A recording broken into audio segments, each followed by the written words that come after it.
The idea of policing has always rested on a fragile agreement between the public and those given the power to enforce the law.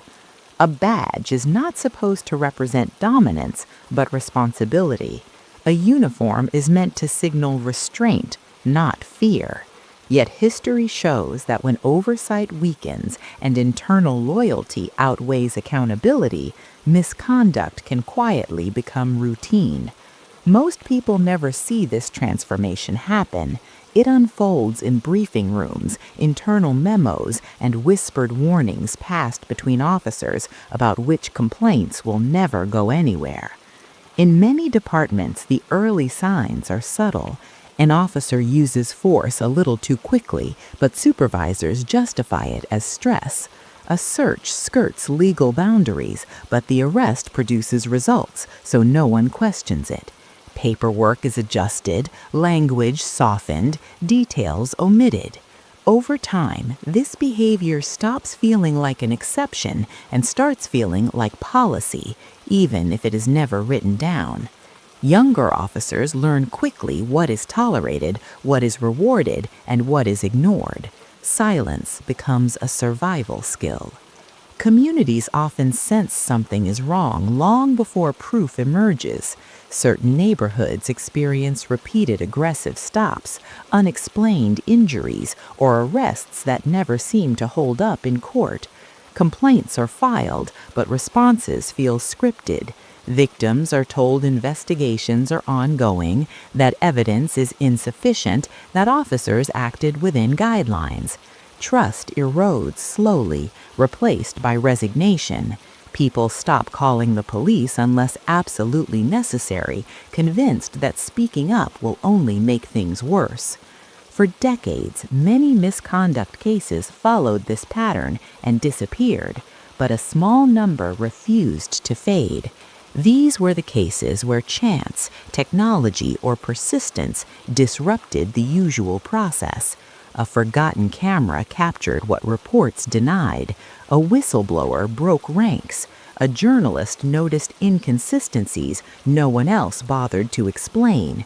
These cases did more than expose individual wrongdoing.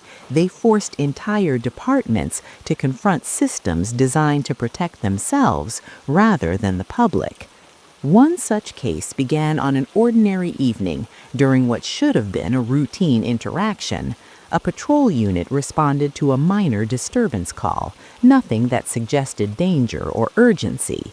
According to the initial report, the suspect was uncooperative, aggressive, and required force to be restrained. The language was familiar, almost formulaic. But within days, a short video surfaced online, recorded by a nearby resident from an apartment window. It showed a different reality. The suspect was calm, hands visible, asking questions rather than resisting. The escalation came from the officers, not the individual they detained. At first, the department reacted predictably. Officials urged the public not to jump to conclusions, emphasizing that short clips lacked context. They promised an internal review, while union representatives publicly defended the officers' actions. Behind closed doors, however, concern was spreading. Senior staff knew that if this footage gained traction, it would invite scrutiny not just of this incident, but of every similar complaint that had been quietly dismissed before. As media attention grew, reporters began requesting past records related to the officers involved. What they found was troubling. Multiple prior complaints, all closed without disciplinary action. Patterns of force used during low-risk encounters, civil lawsuits settled quietly without admissions of wrongdoing. Each incident alone had been manageable. Together, they painted a picture of a department more focused on damage control than prevention. Public pressure intensified when the injured individual's family held a press conference. They spoke calmly, carefully, holding medical records and timelines that contradicted official statements. They were not activists or agitators. They were ordinary people asking why the system designed to protect them seemed incapable of holding itself accountable. Their composure made it harder to dismiss them as emotional or biased. The city's leadership soon found itself under scrutiny as well. Elected officials who had long deferred to police leadership now faced questions about oversight failures. Why had civilian review boards lacked authority? Why had misconduct investigations taken months, sometimes years, to conclude? Why officers with repeated complaints were still assigned to frontline duties? These were not abstract policy debates anymore. They were linked to visible harm. What made this case transformative was not just the evidence, but timing. The public was already more aware of policing practices, more familiar with body cameras, footage, and digital records.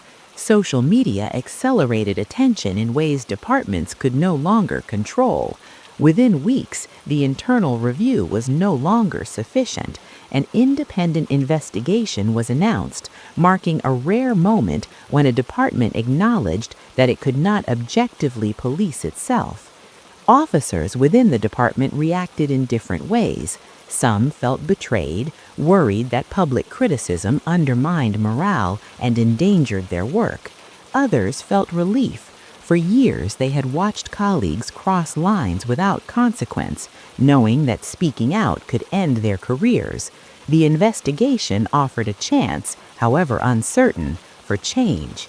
As hearings began, details emerged that extended far beyond the original incident. Training protocols that emphasized compliance over de-escalation, performance evaluations that rewarded high arrest numbers without assessing context, supervisory practices that discouraged questioning senior officers' decisions. The misconduct case had become a mirror, reflecting systemic weaknesses that could no longer be denied. By the time disciplinary actions were announced, the outcome felt almost secondary to the process itself. The department committed to policy revisions, independent oversight expansion, and transparent reporting of complaints. These changes were not perfect, and many remained skeptical, but the shift was undeniable. A case that once would have been quietly resolved internally had instead reshaped how the department operated and how the public viewed its authority. This was only one example. Across different countries, different legal systems, and different cultures, similar stories were unfolding. Each began with an act that could have been ignored, minimized, or buried. Each ended with reforms that altered training, oversight, and accountability. Together, they demonstrated a difficult truth. Police misconduct does not change departments when it happens. It changes departments when it is exposed, examined, and no longer tolerated in silence. And in the scenes that follow, the pattern will repeat. Different cities, different uniforms, different excuses, but the same question at the center of every case.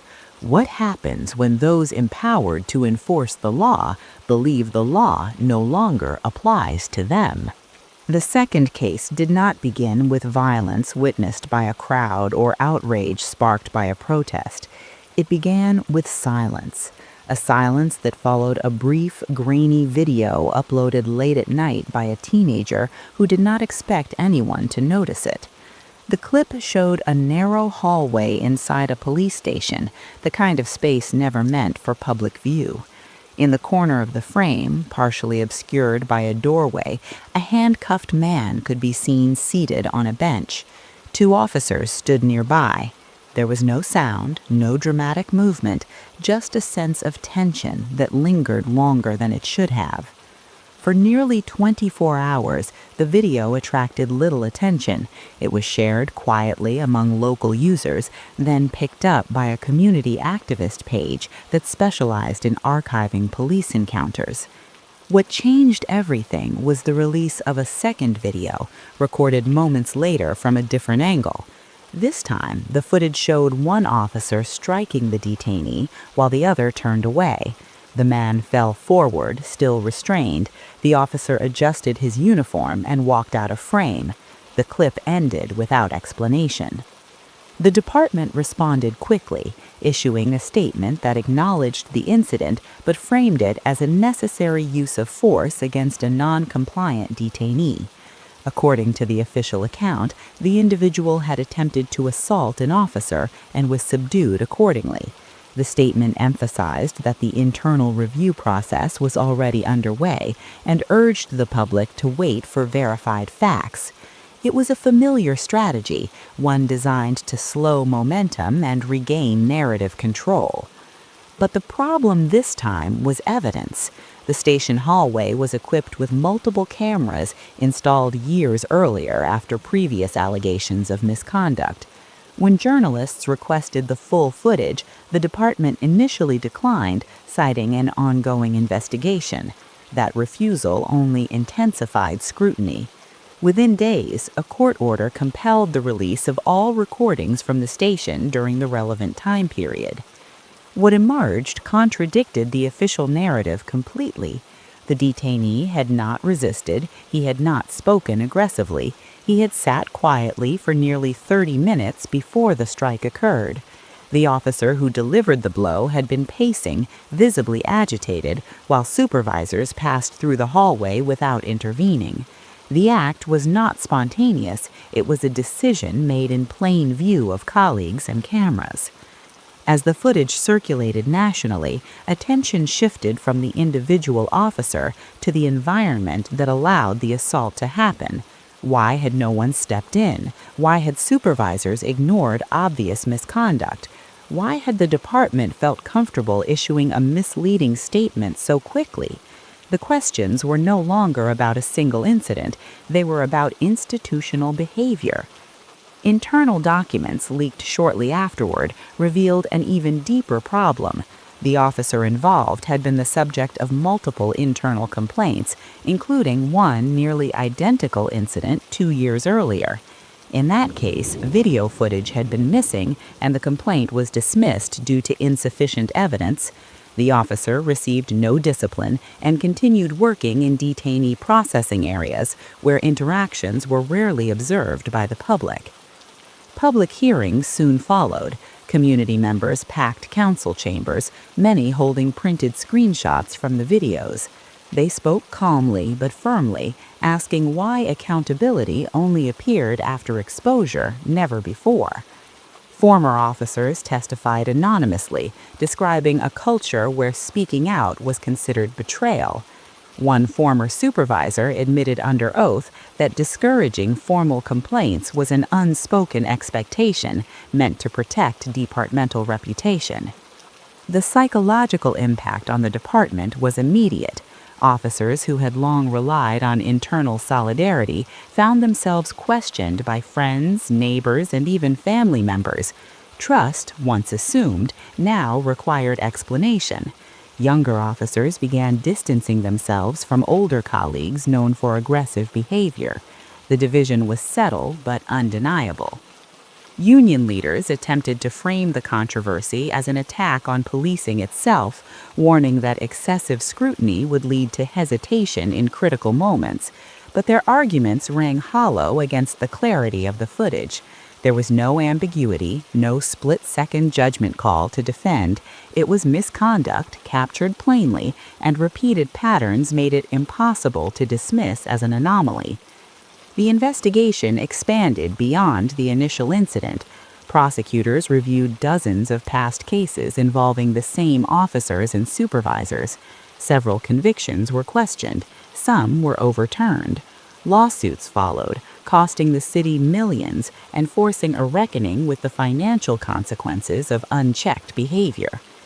Reform arrived not as a single announcement, but as a series of structural changes. Independent prosecutors were granted authority over misconduct cases. Station cameras were reconfigured to prevent blind spots. Supervisors were required to intervene or face discipline themselves. Officers with repeated complaints were reassigned away from detainee contact pending review, a practice previously considered unthinkable. Perhaps the most significant change was cultural. Training programs began emphasizing intervention, teaching officers that stopping misconduct was not disloyalty, but duty. The phrase failure to intervene entered official policy language, transforming silence from protection into liability. Officers were no longer judged solely by arrests or compliance, but by their ability to prevent harm within their own ranks. The detainee at the center of the case did not become a public figure. He avoided interviews, declined appearances, and settled his civil case quietly. But his role in the department's transformation was undeniable.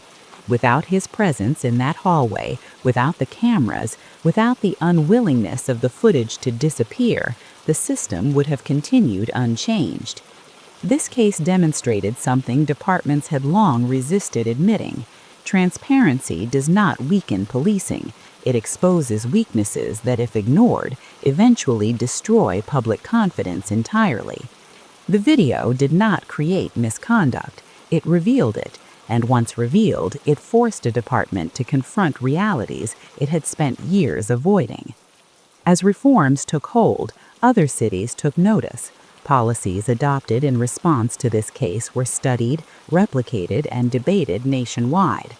A moment that began in a quiet hallway became a reference point in police reform discussions far beyond its city limits. It proved that accountability was not a threat to policing, but a condition for its survival.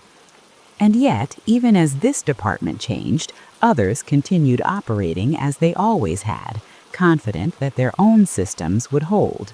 History would soon show that confidence was misplaced. The third case unfolded without viral videos or dramatic confrontations. It grew slowly, hidden beneath routine paperwork, sealed evidence rooms, and numbers that did not quite add up. In a large port city known for its international trade routes, an elite police unit had long been praised for its effectiveness against organized crime. Arrest rates were high, seizures were impressive, promotions came quickly. From the outside, it appeared to be a model division, the kind administrators pointed to when defending aggressive tactics and expanded budgets. Inside the justice system, however, prosecutors had begun to notice troubling inconsistencies. Evidence logs showed cash seizures that later could not be accounted for. Surveillance files referenced informants who never appeared in court.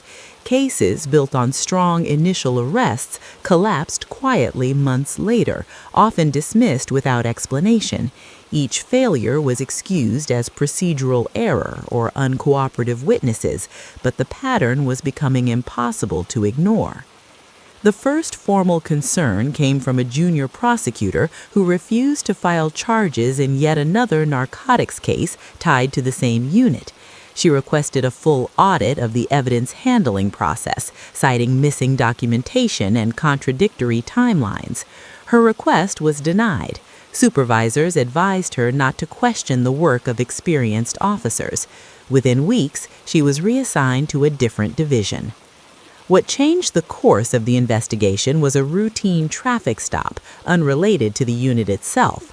Customs officers intercepted a shipment based on an anonymous tip, uncovering illegal goods that should have been seized weeks earlier during a police raid. The shipping documents contained internal police references, case numbers that matched files already marked as closed. Someone inside the department had provided protection, allowing the shipment to move freely. A joint task force was formed quietly, involving financial investigators, internal affairs officers from outside the city, and federal prosecutors. Their approach was cautious. They knew that if corruption reached the scale they suspected, internal leaks could compromise everything. Surveillance began, not just of suspects, but of bank accounts, communication patterns, and lifestyle changes that no salary could explain. Over months, a network emerged. Officers within the elite unit were selling information to criminal organizations, warning them of upcoming raids and manipulating evidence to eliminate competitors. Seized cash was skimmed before being logged, drugs were selectively destroyed or redistributed. Arrests were used as tools, not for justice, but for market control. The badge had become currency. What shocked investigators most was how openly the corruption operated within the unit. New officers were tested early, given opportunities to participate in small violations. Those who refused or marginalized, assigned undesirable shifts, or pressured to transfer. Silence was rewarded, participation was normalized. Supervision existed, but it functioned more as protection than oversight. When arrests finally came, they were swift and devastating. Multiple officers were taken into custody simultaneously to prevent coordination. Search warrants executed at private residences uncovered hidden cash, encrypted phones, and detailed records of illicit payments. Some officers attempted to cooperate immediately, offering testimony against colleagues in exchange for leniency. Others maintained silence, confident that loyalty would shield them even now. The public reaction was immediate and severe. Headlines described the unit as a criminal organization operating under government authority. Trust in law enforcement plummeted, particularly in communities already skeptical of aggressive policing. City officials faced urgent questions about how such corruption could flourish undetected for so long. Department leadership initially framed the case as a betrayal by a few individuals, but investigators disagreed. Their findings made clear that structural weaknesses had enabled the corruption. Oversight relied heavily on internal reporting. Financial audits were rare and superficial. Performance metrics focused on outcomes, not methods. Success had masked misconduct. Court proceedings stretched on for years. Trials revealed how deeply the corruption had affected past cases. Convictions were overturned. Victims of fabricated evidence came forward. Lawsuits drained city resources. The damage extended far beyond the officers charged. Entire communities questioned whether justice had ever been served fairly. Reform, when it came, was extensive. The elite unit was dissolved entirely. Evidence handling procedures were centralized and audited by independent agencies. Asset seizures required third-party verification. Whistleblower protections were strengthened, acknowledging how fear had sustained corruption. Promotions were tied to conduct reviews, not just arrest statistics. Perhaps the most lasting impact was psychological. Officers across the department became acutely aware that corruption was no longer assumed to be impossible within their ranks. Training emphasized ethical decision-making, not as theory, but as daily practice. The case became a warning, referenced repeatedly in academies and leadership seminars as an example of what happens when power operates without accountability. This case did not rely on dramatic footage or public confrontation. It unfolded through numbers, patterns, and persistence. It demonstrated that misconduct is not always loud or visible. Sometimes it hides behind success, thriving precisely because it produces results. And when it is finally exposed, the consequences are not limited to those involved. They reshape how departments measure effectiveness, define integrity, and understand the true cost of unchecked authority. The lesson was clear and uncomfortable. A department does not need brutality to fail the public. It only needs to stop asking difficult questions. Not every case that changed a police department began with evidence discovered by outsiders. Some began from within, carried forward by individuals who understood the system well enough to know how dangerous it could be to challenge it. The fourth case centered on one such person, an officer who did everything the job demanded and still became a target when loyalty to the law conflicted with loyalty to the badge. He had joined the department young, motivated by a belief in order and service. His record was clean, his evaluations consistent, his supervisors described him as dependable. For years he worked patrol, then investigations, quietly observing how certain officers operated differently when no one was watching. Small things stood out at first.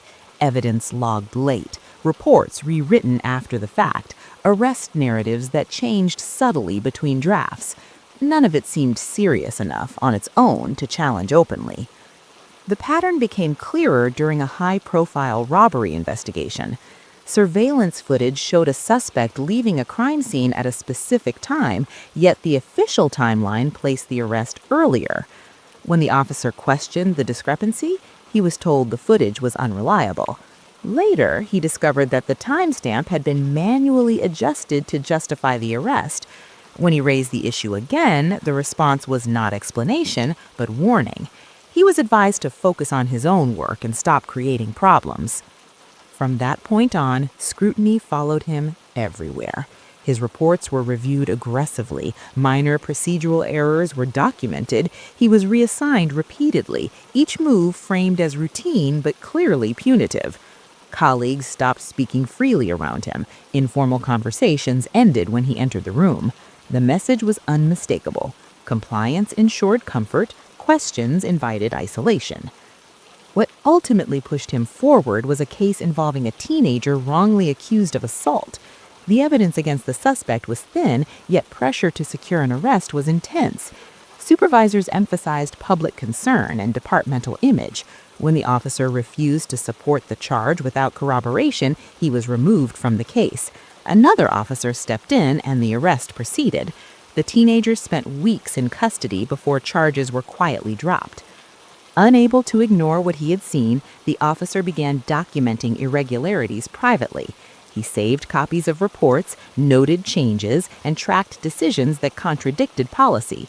He consulted an attorney anonymously, learning that internal reporting channels offered little protection. Complaints were often routed back to the very supervisors being accused. Whistleblower policies existed on paper, but enforcement was weak. The turning point came when a journalist contacted him unexpectedly. The reporter had received anonymous tips about questionable arrests and was seeking confirmation. After days of hesitation, the officer agreed to speak on the condition that his identity remain confidential. He provided documentation that demonstrated systematic report manipulation and pressure to secure arrests regardless of evidence.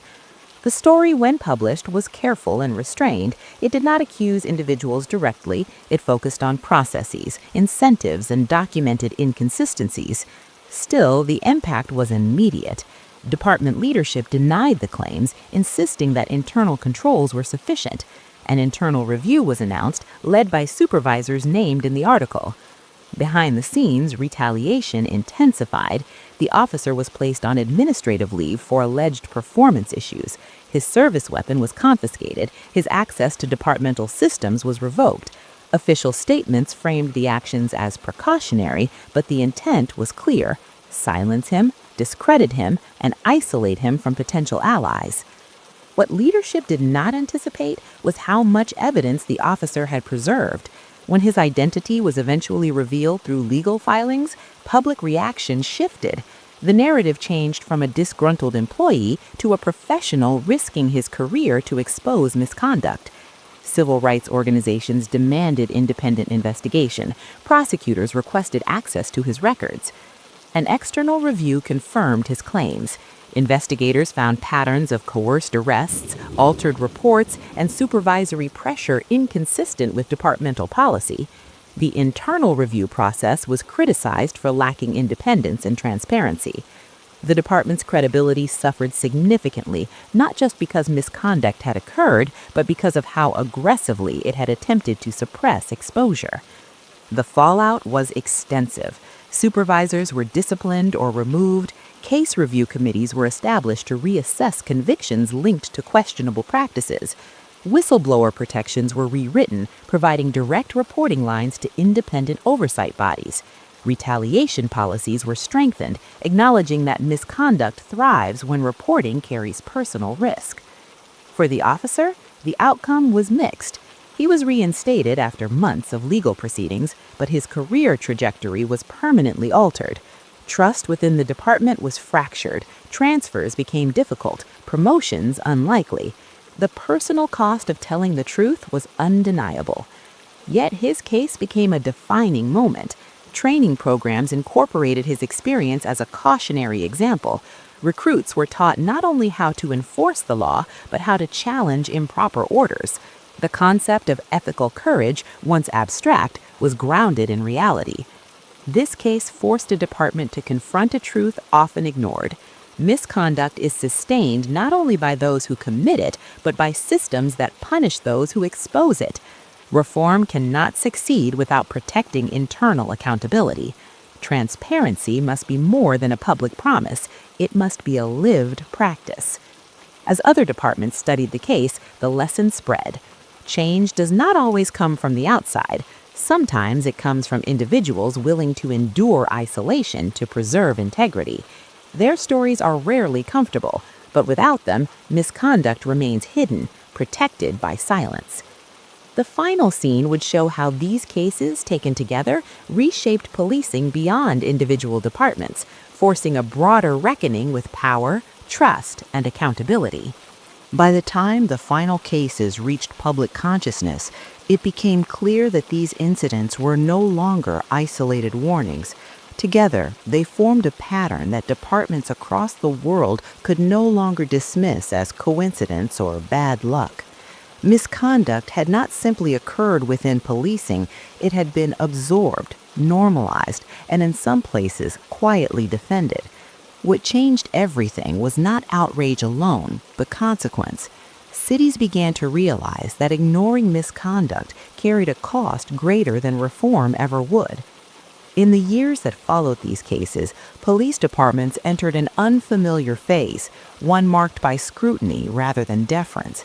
Independent oversight bodies expanded in authority, no longer limited to advisory roles, but granted subpoena power and access to internal records. This shift unsettled traditional command structures. Chiefs who once controlled investigations now answered to external review panels. The balance of power, long tilted inward, began to level. One of the most significant changes involved data. Complaints, once buried in internal systems, were made public. Use of force incidents were tracked, analyzed, and compared across districts and demographics. Patterns that had previously been dismissed as anecdotal became statistically undeniable. Departments that resisted transparency found themselves under intensified federal or judicial supervision. Those that embraced it began rebuilding trust, slowly, unevenly, but visibly. Training philosophies also evolved. The emphasis on control and compliance gave way in some jurisdictions to de-escalation and decision-making under stress. Officers were taught to recognize the warning signs of misconduct in others, not as a threat to unity, but as a responsibility tied to professional survival. Intervention became a skill, not a betrayal. The idea that stopping a colleague from crossing a line could save careers, lives, and reputations gained acceptance. Union contracts, long considered untouchable, entered public debate. Arbitration processes that had repeatedly reinstated officers with histories of misconduct were re-examined. Some cities renegotiated terms to limit automatic reinstatement and increase transparency in disciplinary outcomes. These changes did not come easily. They were met with resistance, protests, and warnings of declining morale. Yet the evidence from previous cases made one reality unavoidable. Accountability delayed was accountability denied. Perhaps the most profound shift occurred in how departments defined success. Arrest numbers and seizure totals lost their singular importance. Metrics expanded to include complaint resolution times, community feedback, and adherence to procedural justice. Supervisors were evaluated not only on results, but on the conduct of those they led. The quiet message that outcomes justified methods began to lose its power. For the public, trust did not return quickly. Years of unchecked misconduct had created deep skepticism, particularly in communities that had borne the brunt of aggressive policing. Reforms were met with caution. Promises were measured against action. Transparency was tested repeatedly. Some departments failed these tests and paid the price in lawsuits, leadership turnover, and federal oversight. Others learned, adapted, and began to change their relationship with the people they served. Former officers involved in misconduct cases faded from headlines, but their impact endured. Court rulings referenced their actions, policy manuals cited the failures exposed by their cases, training academies dissected their decisions. Their stories became warnings used to teach future officers what happens when authority operates without restraint. The whistleblowers, victims, journalists, and investigators who pushed these cases forward rarely described their outcomes as victories. Too much damage had already been done. Careers were lost, lives were disrupted, trust was broken in ways no policy could fully repair. But they understood something essential. Without exposure, without consequence, nothing would have changed at all. These cases reshaped the broader conversation about policing. They challenged the assumption that misconduct was rare or unavoidable. They demonstrated that systems, not just individuals, require accountability. They showed that reform is not an act of betrayal, but an act of preservation. A department that cannot correct itself will eventually lose the authority it depends on. In quiet moments, long after hearings ended and headlines moved on, the effects continued. Officers hesitated before cutting corners, aware that documentation mattered. Supervisors intervened earlier, understanding that inaction carried personal risk. Departments invested in oversight not as public relations, but as insurance against failure. The lesson left behind was neither simple nor comfortable. Power demands limits, trust demands transparency, and authority, when unchecked, will eventually be challenged by forces far less forgiving than reform. These misconduct cases changed departments not because they were shocking, but because they revealed truth that could no longer be denied. In the end, policing did not change because it wanted to. It changed because it had to.